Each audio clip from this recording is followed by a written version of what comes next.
ካርታ መጡ። የኢትዮጵያ ካርታ ላይ ኦሮሞ የሚባል ብሔር የለም። ማዳጋስካርና ኬንያ ላይ ወይስ እነዛ ወደዚህ መጥተው ነው የሚለውን ጥያቄ ያቀረበ። ወደ እናንተ ራሱ ልመለስ እችላለሁ። በጥበት ላነሳ እችላለሁ። ክኒን አልቆብኛል። እዚህ ሰሞን ክኒን እስከሚመጣልኝ ማብራሪያ ባልሰጥ ጥሩ ነው። ክኒን እየዋጥኩ ነው እንትን ብሎ እናገረው። ስለዛ እንደዛ አይነት ወላሂ ጂጂ ትላንትና ማለት ነው ኪንግ ትክክል። አዎ ኦሮሞ የሚባለውን ብሔር አናቅም። ብሔርን እንደ ብሔር አልኩ። የወረድኩበት ምክንያት ታሪክ ተነጋገሩ። በዚህ ዘፈን ላይ ትላንትናና በቀደም በተደረገው ነገር ነው ቪዲዮ ሰራሁት እንጂ ጂጂ እኔ በሌላ ነገር አለ። ይቅርታ አድርጊልኝ። እኔ ደግሞ የምልህ ምንድን ነው እንደዚህ አይነት ፊት የሆነ ቦታ አትስጣቸው። አንድ ሁለተኛ ነገር ደግሞ ሙዚቃው እናንተ እንደፈለጋችሁ በፖለቲካው በታሪኩ ተነጋገሩ። ይህን ሙዚቃ በተመለከተ ግን መጥፎ መልእክት የለውም። ሙባረክ መጥፎ መልእክት የለውም። እሺ ይቅርታ ጂጂዬ እህቴ በጣም ማከብረሽ ማለት ነው። ወላሂ እኔም ጥላቻ የለኝም ለሰው። እስኪ ንገርኝ በፍቅር ጠርቶን ከዳር እስከ ዳር መሀል ላይ ገብቶ አቆሙን ከዳር አለ። እኔ ደግሞ ማቀው የቱለማ ህዝብ መሀል ላይ የገባው ማንን ኦሮሞ መች ገባ? መቼ ገባ? እስኪ ማን ተነስቶ አንድ ሰው ሁለት ሰው አይደለም።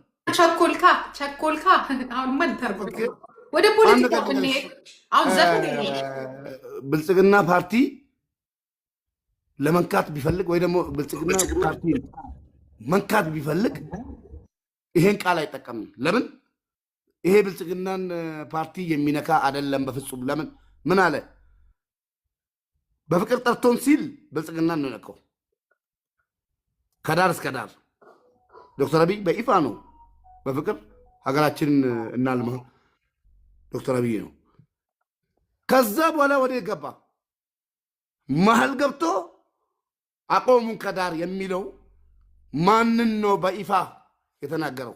ለዚህ ጥያቄ መልስ ፈልጋለሁ። እንደዛም ከሆነ ብልጽግና ነው የተናገረው እንበልና እንውሰድ። ለዚህ መልስ ብልጽግና ከሆንክ ለፓርቲው አሁን አንተ በቃ ስለ ፖለቲካ እንሄድ አይደለ እንበለው። ቴዲ አፍሮ የሚታባቱ ቴዲ አፍሮ ብልጽግናን የተናገረው ፓርቲውን የተናገረው ሀገር አስተዳዳሪውን የተናገረው ስርዓቱን የተናገረው ኦኬ። ሙባረክ ጥያቄ ሙባረክ ተቃዋሚ ነህ ወይስ ደጋፊ ነህ ለብልጽግና ወይስ የለም? እኔ እውነት ለመናገር አንቺም ታውቂኛለሽ፣ ባታውቂኝም እንድታውቂኝ ማንም እንዲያውቀኝ የትኛውም ፓርቲ አባል ደጋፊ አይደለሁም። ግን ደግሞ በቂ ነው። ስለዚህ በተለይ ዶክተር አብይ ሙባረክ ወስዶ ዶክተር አብይ ወስዶ ባልሆን ብዙ ከማውራት መሳሳት ገብቶ ወደ ኦሮሞ የሚያስገቡ ሙቤ አንድ ነገር እናገራለሁ ቢል የውስጥ አትሳሳት። አንድ ነገር ልንገር ደጋፊ ማንነት አንድ ጊዜ ኪያርልሽ ብዙ ከመናገር ልጆቹ ስህተት ያመጣሉ። አንድ ነገር ልንገርሽ በዛም ያለው ወገን እንትን እንዳይል ነው። ዶክተር አብይን በግል እንደ ኦሮሞ ማክበር እና መውደድ ግዴታቸው ነው፣ በክፉም በደጉ ኦኬ። እንደ ስርዓት ደግሞ ለሚደረጉት ነገሮች ደግሞ ቴዲ አፍሮ እንደ ኢትዮጵያዊ ዜጋ ስርዓቱን የመናገር ግዴታው ነው ኦኬ፣ ግዴታው። ምክንያቱም ኢትዮጵያዊ ስለሆነ አንድ። ሁለተኛ ነገር እየተናገረ ያለው ቴዲ አፍሮ ስርዓቱን ከሆነ እንደ ኦሮሞ ፖለቲከኛ አስተያየት ሊሰጥ ይችላል። እንደ ኦሮሞ ህዝብ ግን አስተያየት የለኝም። ምክንያቱም ፖለቲካዊ አይደለም፣ ፖለቲከኛ አይደለም።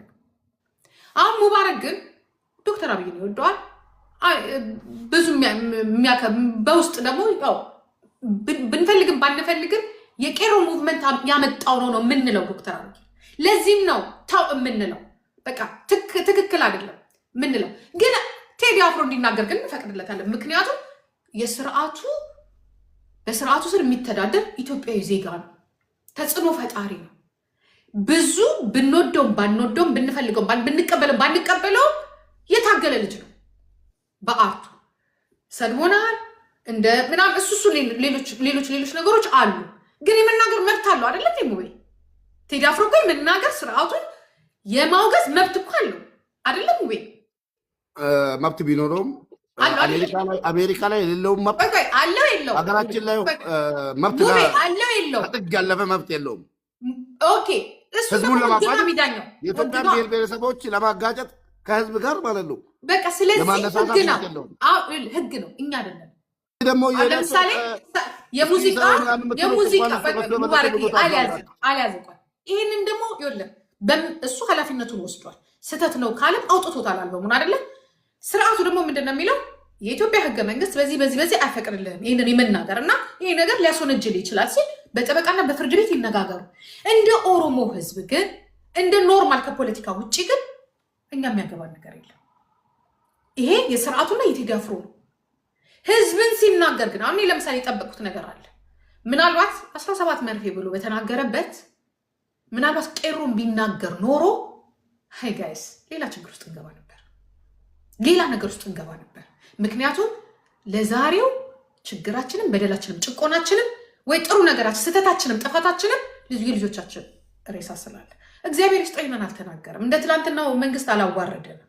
ሊከበር ይገባል። ምክንያቱም የሞቱት ወንድሞቹ ምንም ቢሆን ባይገናኙም የፖለቲካ ዲፈረንት ቢኖራቸው የእሱም ወንድሞች የእሱ ዜጎች ናቸው የሞቱት።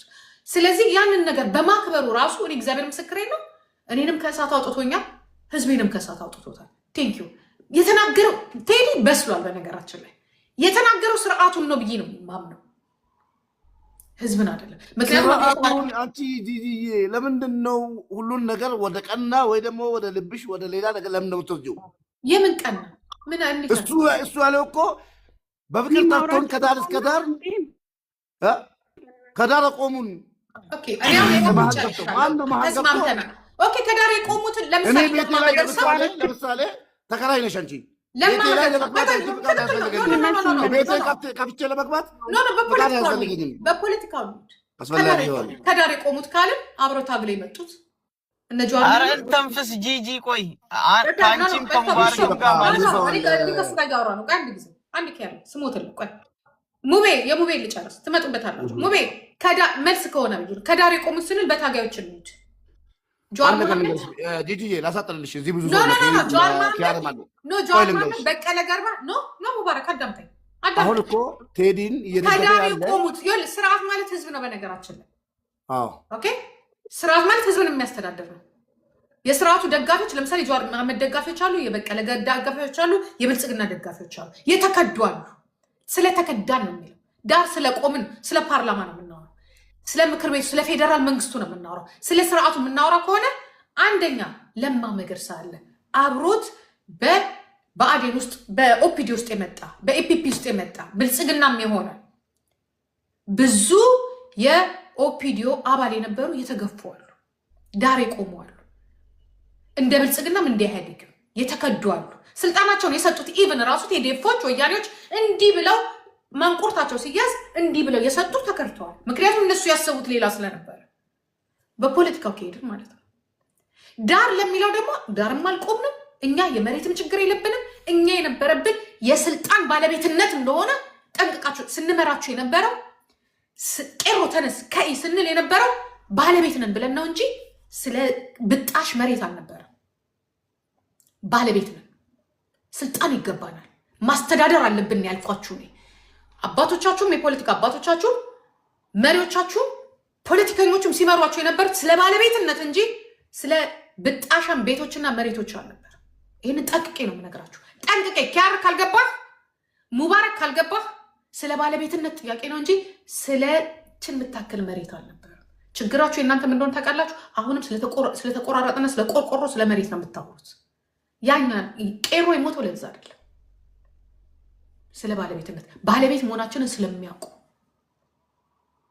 ዳር አልቆምንም፣ መሀልም አይደለንም። ዳርም ያለነው እኛ ነን፣ አድዋ ላይ ያለነው እኛ ነን፣ ኡጋዴ ላይ ያለነው እኛ ነን። ያ የቆመ ካለ ራሱን ይጠይቅ። እኔ ግን ባለቤት ነኝ፣ ኦሮሞ ባለቤት ነው። ይህንን ጭንቅላታችሁ ሁሌ ወደታች አትሄዱ። ሁል ጊዜ እናንተ የበታችነት ይሰማችኋል የሚሉ ለምን እንደሆነ ታውቃላችሁ? ስለ ትንሽ ነገር ስለምናወራ ነው። ስርዓቱን ለማለት ፈልጌ ነው። ስርዓቱን ከነሱ ከማንም በላይ እየተቃወሙ ያሉ የኦሮሞ ልጆች ናቸው። ገባሽ? በየቦታው እያየን ነው እኮ። ያ መከበር አለበት። ስርዓቱን ያልወደደ የኦሮሞ ልጆች ብዙ እንዳሉ መታወቅና መከበር አለባት ነው። ስለዛ የአሁኑ ምላሽ ትመልሽልኛለች። ለብልጽግና ነው ያለው ብለሻል።